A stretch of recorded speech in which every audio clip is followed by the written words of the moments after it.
انا عايز افهم حاجة، انا عايز حد يفهمني. حريق في مبنى، في مدينة، في منطقة، يسبب الكارثة اللي احنا فيها دي ويرجعنا للعصور الوسطى.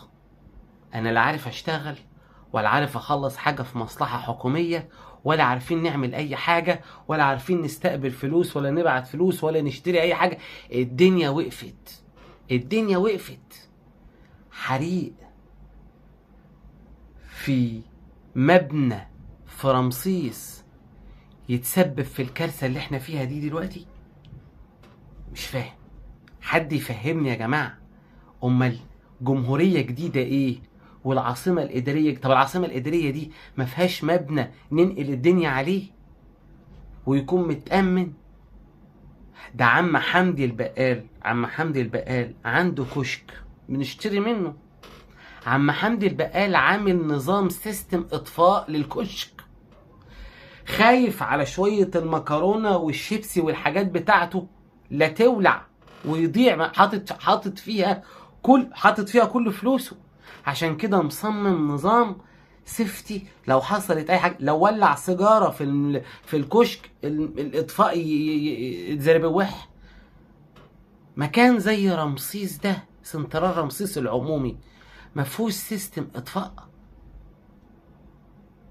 هيكون بكام يعني؟ بكام مليون مثلا؟ ما هو يحافظ لنا على الخسارة اللي احنا فيها دلوقتي. يعني ما حد يفهمني يا جماعة ايه اللي احنا وصلنا له ده؟ امال جمهورية ايه وبتاع ايه جديدة وعاصمة ادارية ورقمنة طب ما هي الرقمنة اتضربت، النظام الرقمي اتضرب.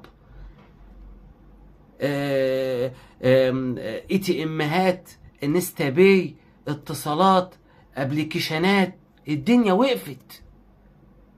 بقالنا 24 ساعة احنا منعزلين على العالم. تليفون مش عارف اطمن على الناس اللي ايه يا جماعة؟ ما حد يفهمنا ايه ده؟ وعايزيننا نحارب؟ ده احنا مش هناخد معاهم غلوة. وفي ايه كمان تاني؟ لو اتضرب او ولع الدنيا تولع والدنيا تقف كده.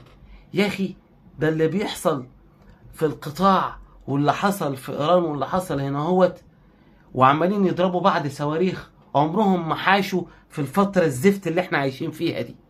عمر ما الدنيا اتشلت بالطريقة دي. كانوا بيضربوا بعض بالصواريخ وبينزلوا شغلهم عادي، واحنا حريق في مبنى يشل البلد كده. طب ما خلاص، ما هم عرفوا كده خلاص ايه اللي ممكن يشلنا. ايه يا جماعة ده؟ فين البديل؟ فين ايه حد يفهمني يا جماعة، بجد حد يفهمني.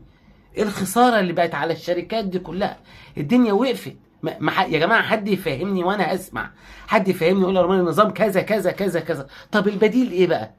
يعني البديل ايه؟ حد يفهمني، انا عايز افهم.